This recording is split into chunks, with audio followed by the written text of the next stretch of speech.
हरे कृष्णा कृष्ण कृष्ण हरे हरे, हरे राम राम राम हरे हरे। इस प्रकार से भागवत महापुराण की 10 मिनट सीरीज में हम लोग 40th यानी 40वें एपिसोड पे पहुँचे हैं। और छठा कैंटो भी अब शुरू हो रहा है। हम लोग स्टार्ट करने से पहले इस्कॉन के फाउंडर आचार्य एसी भक्ति वेदांत स्वामी प्रभुपाद जी का बहुत बहुत धन्यवाद करते हैं। ये उनके मार्गदर्शन की वजह से हम लोग यहाँ तक पहुँचे हैं और उनके आशीर्वाद से हम आगे भी बढ़ेंगे। हरे कृष्ण।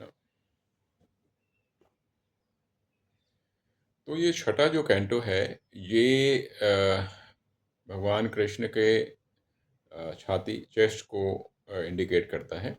और ये पोषणम है। पोषणम यानी कि ईश्वर परमात्मा जो अपने भक्तों को की रक्षा करते हैं, उसको पोषणम कहते हैं। तो ये बेसिकली भगवान की रक्षा के बारे में, भगवान की भक्तों की रक्षा के बारे में इस छठे कैंटो में ज़्यादा विवरण आता है। तो भक्तों से कुछ चूक भी हो जाती है तो भी भगवान किस प्रकार से उनकी रक्षा करते हैं। और शुरुआत में अजामिल की कथा आती है। अजामिल की कथा और भगवान के नाम की जो शक्ति है उसके बारे में इसमें वर्णन आता है। फिर इसके बारे में इस कैंटो में विसग्रा के बारे में आता है वर्णन। और जो 60 जो पुत्रियां होती हैं दक्ष की, उनके बारे में जो वर्णन होता है वो आता है। फिर नारद मुनि क्या शिक्षा देते हैं और जो जो अपराध हो जाते हैं दक्ष की तरफ से, उसके बावजूद भी नारद मुनि कितनी अपनी शरण देते हैं और मार्गदर्शन करते हैं। इससे हमें मालूम पड़ता है किस प्रकार से जो वैष्णव हैं, वैष्णव परंपरा है, किस प्रकार से वो कृपा हमेशा बनाए रखती है। फिर उसकी कथा आती है कि जो कथा में जिसमें इंद्र के बारे बताया जाता है और जो दानव होता है वृतासुर, उसके बारे बताया जाता है। दानव होने के बावजूद भी वो ईश्वर परमात्मा का कितना बड़ा भक्त होता है। और इंद्र ने क्या क्या दोष होते हैं, इंद्र ने क्या क्या गलतियां होती हैं, इसके बारे में भी कथा आती है। वृतासुर के पिछले जन्म के बारे में भी कथा आती है और किस प्रकार से जो आत्मा होती है वो उसका जो किस प्रकार से मार्ग चलता रहता है। तो वृत्तासुर की जो कथा है वो काफ़ी शेष रूप से इस छठे कैंटो में आती है। फिर जो दीति जी होती हैं और इंद्रा जी होते हैं, उनकी किस प्रकार से उनमें बदलाव आता है वो उसका वर्णन आता है। और ये वर्णन आता है कि किस प्रकार से परमात्मा जो हैं वो इंतज़ार कर रहे हैं कि ताकि जो भटकी हुई आत्माएं हैं जैसे हम लोग हैं, वो सब वापस उनके पास किस प्रकार से पहुँचें। तो ये सारी चीज़ों का वर्णन और बहुत सारी चीज़ों का वर्णन हम लोग बहुत ही संक्षेप में, समरी में हम लोग करेंगे। तो 39th एपिसोड था जो पिछली बार का, हमने उसमें देखा था कि किस प्रकार से पूरे ब्रह्मांड के बारे में बताते हैं, अलग अलग स्वर्ग, अलग अलग नरक के बारे बताते हैं सुखदेव गोस्वामी। तो इसमें परीक्षित महाराज सुखदेव गोस्वामी से पूछते हैं कि जो अलग अलग जो नरक लोग हैं उससे बचने का क्या तरीका है और ताकि उससे बचा जा सके। तो जैसे वैष्णव होते हैं, वैष्णव हमेशा बड़े ही दया दृष्टि रखते हैं हर एक के लिए। तो इस प्रकार से परीक्षित महाराज भी पूरी तरह से दया दृष्टि रखते हैं। तो हमें सीख ये मिलती है जो वैष्णव होता है वो परा दुखा दुखी है। परा दुखा दुखी का मतलब है जो वैष्णव होता है वो दूसरों का दुख देख के उसे दुख होता है, ना कि उसका अपने का कोई दुख नहीं होता। तो हमें इसमें ये जो है परा दुखा दुखी की शिक्षा हमें वैष्णव के गुणों में मिलती है। तो सुखदेव गोस्वामी कहते हैं कि जो परीक्षित महाराज को कि अगर हम प्रायश्चित करें तो उससे बात बन सकती है, लेकिन परीक्षित महाराज कहते हैं कि प्रायश्चित करने से क्या फ़ायदा, क्योंकि फिर वही गलती फिर से बार बार होती है। जिस प्रकार से एक हाथी है जो कि नहाने के लिए जाता है और नहाने के बाद अपने सारे शरीर से गंद को निकाल देता है, लेकिन फिर बाहर आके फिर वही धूल मट्टी में खेलने लगता है। तो इस प्रकार से वो फिर से गंदा हो जाता है। तो परीक्षित महाराज पूछते हैं कि प्रायश्चित करने से भी कोई फ़ायदा नहीं होता, क्योंकि फिर बाद में आके फिर हम लोग पाप की मैल में फिर से लटपट हो जाते हैं, फिर से हम वही गलतियां करते हैं। तो सीख ये मिलती है कि हमें बार बार वही पाप को दोहराने की जो हमारे अंदर की जो वो टेंडेंसी होती है उसको हमें ख़त्म करना है, क्योंकि जब तक वो टेंडेंसी ख़त्म नहीं होगी तब तक हमारे को पूर्ण रूप से लाभ नहीं मिलेगा।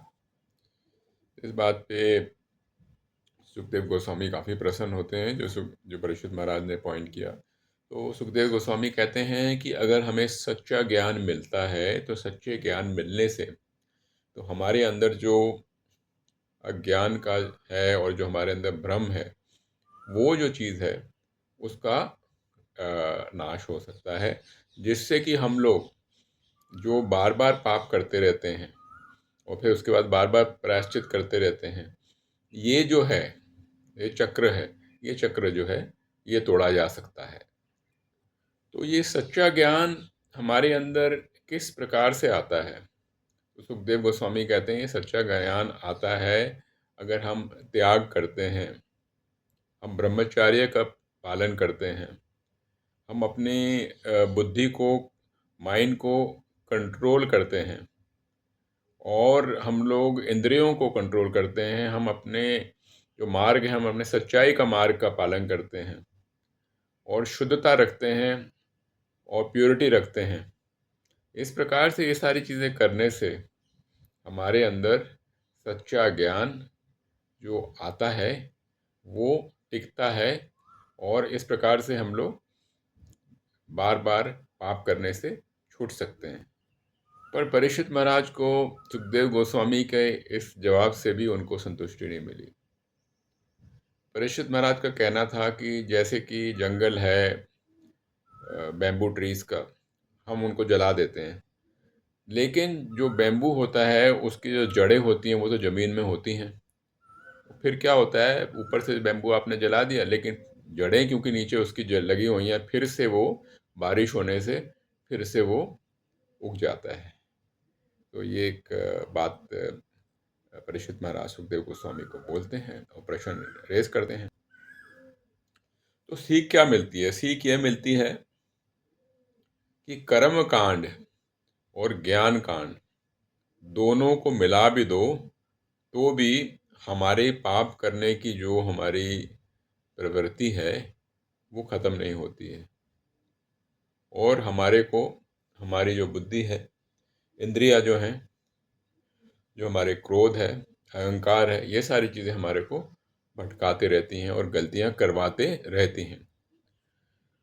तो सुखदेव गोस्वामी कहते हैं कि ये बात एकदम सही है। तो अपने मन को नियंत्रित करने के लिए, पाप कर्म से, दुष्कर्म से और इंद्रियों को भटकना से बचाने के लिए, झूठ बोलने से बचने के लिए हमें अपने आप को पूरी तरह से अपनी सेवा जो है ईश्वर परमात्मा कृष्णा को समर्पित करना चाहिए।